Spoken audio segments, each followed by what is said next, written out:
ఇక్కడ ప్రజలకందరికీ చాలా చాలా పరిచయస్తుడు, మీకందరికీ కొత్త మనిషి కాదు. వైఎస్ వివేకానంద రెడ్డి, వైఎస్ రాజశేఖర రెడ్డి గురించి మీకు ఏది కొత్తగా చెప్పాల్సిన అవసరం లేదు. ఇంకా మీరే నాకు చెప్తారు వాళ్ళు ఇట్లా చేశారు అట్లా చేశారు అని చెప్పి. గత 2-3 రోజులుగా ఇక్కడ చాలా మందిని కలుస్తూ ఉన్నాను. నాకు తెలియనివి చాలా చెప్తూ ఉన్నారు. కొన్ని ఉదాహరణలు, ఒక బ్యాంక్కి వెళ్తే కొద్ది రోజుల క్రితం ఒక బ్యాంక్ ఆఫీసర్ చెప్తున్నారు, అమ్మా వివేకానంద రెడ్డి గారు ఉన్నప్పుడు చాలా మందిని పిలుచుకొని వచ్చేవారు, క్రాప్ లోన్స్ కానీ ఎనుములకు లోన్స్ కావాలని చెప్పి. ఇప్పుడు అట్లా ఎవరు పిలుచుకొని వచ్చే వాళ్ళే లేరు, ఏమయ్యారమ్మా ఇప్పుడు? నేను అడుగుతున్నాను, మీరు ఓటు వేసిన వాళ్ళు ఎక్కడున్నారండి ఇప్పుడు మీకోసం పని చేయకుండా? చాలా మంది ఇంకా చెప్తున్నారు,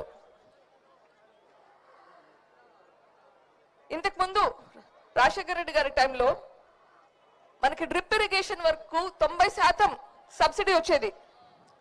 1 ఎకరా డ్రిప్ ఇరిగేషన్ చేయడానికి 70 నుంచి 90 వేల దాకా ఖర్చు అవుతుంది.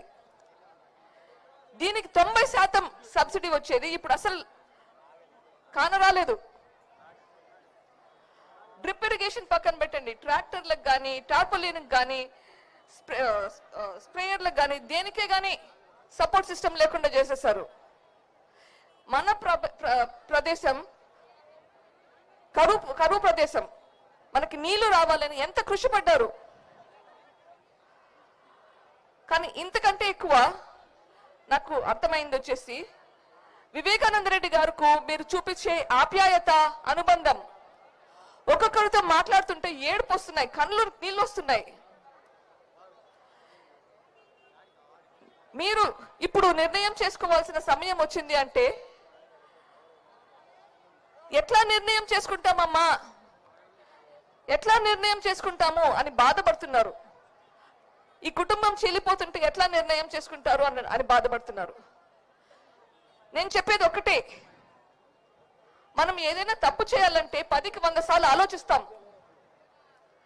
ఇక్కడ మనం తప్పు చేయమని చెప్పడం లేదు, నిజాయితీగా న్యాయపరంగా ఏం చేయాలో అది చేయమంటున్నాం. తప్పు చేయాలంటే భయపడాలి, మనం కరెక్ట్ గా ఉండడానికి ఎందుకు భయపడుతున్నాం? ఇది ఆలోచించాల్సిన అవసరం ఉందా? అసలు మీకు మీ మనిషికి జరిగిన అన్యాయం గురించి మాట్లాడడానికి ఎందుకు భయపడాలి? ఇదంతా విన్నాక మీరందరినీ ఇక్కడ చూస్తుంటే చాలా చాలా మనసు ఉప్పొంగిపోతుంది.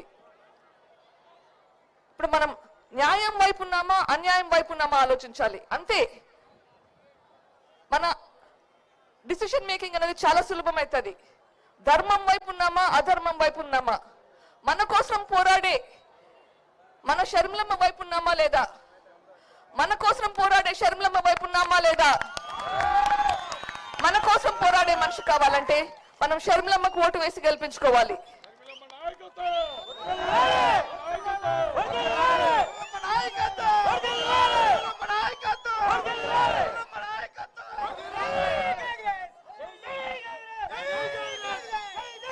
ఓకే ఓకే, ఎవరి ప్రసంగం కోసం ఆతృతగా ఎదురు చూస్తున్నారో వారు ఇప్పుడు మాట్లాడతారు. ఎవరు వారు? ఎవరు వారు?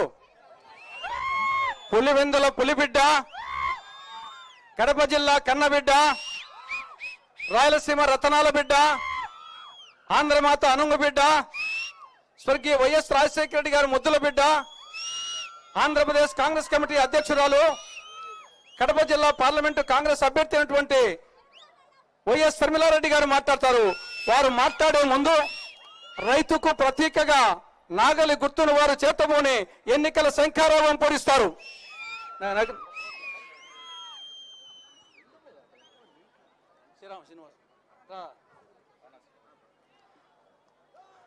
రైతు లేనిదే రాజ్యం లేదు. మంది వ్యవసాయ ప్రధానమైన రాష్ట్రం. ఇటువంటి రాష్ట్రంలో రైతును ఏడిపిస్తా ఉంది జగన్ ప్రభుత్వం, మోడీ ప్రభుత్వం. అందుకోసం కాంగ్రెస్ పార్టీ అధికారంలోకి వస్తే రైతుకు అగ్రతాంబూలం వేయడం జరుగుతుంది అనే దానికి సింబల్ గా ఈ రోజు శర్మిలారెడ్డి గారు ఈ యొక్క నాగలి చేత ఉన్నారు. ఇప్పుడు వారు ప్రసంగిస్తారు.